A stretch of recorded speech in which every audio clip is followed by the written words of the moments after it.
This could be one of the closest presidential elections in United States history. And 7 News reporter Marc Stewart just spoke with one-on-one with President Obama within the last 30 minutes. Marc, you also talked with a leader from the Romney campaign. Fill us in. Many issues to discuss, Bertha. We started our conversation, though, about bipartisan cooperation, something that both candidates emphasized in their final stops over the weekend here in Colorado.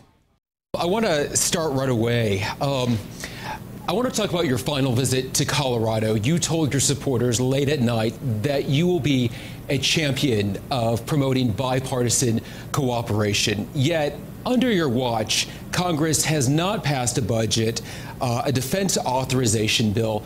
As you look back, what is a weakness that can be improved upon? Where do you think, as a leader, you have been weak in this area? Well, look, I think there's no doubt that we've had some tough fights in the last 4 years, but in a lot of cases, they were fights that were worth having. You know, making sure that Americans don't go bankrupt when they get sick, and that insurance companies can't charge women differently than men when it comes to health insurance. That's a fight worth having. Making sure that we are, reforming Wall Street so we don't have more taxpayer-funded bailouts.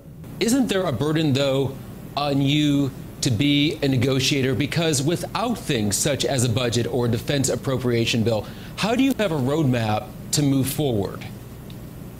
Well, Mark, the truth is that on every single issue that we've talked about, I have and will continue to reach out to the Republicans, because I'm less interested in who gets credit for ideas or whether they're Republican or Democrat. I just want to get things done. The gridlock in Washington has escalated to these unprecedented levels. So if the governor is intent in creating this bipartisan atmosphere, is it through conversation? Is there something that he is willing to give up in order to promote this kind of cooperation that he's preaching?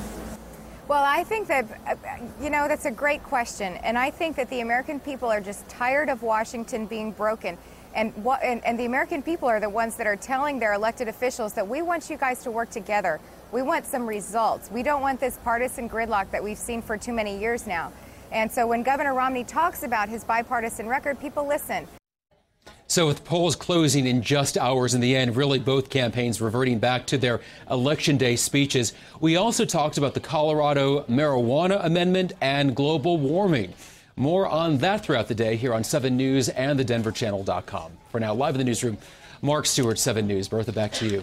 Thanks, Marc. Before you go, we want to emphasize that we did ask for the opportunity to speak with Governor Romney himself.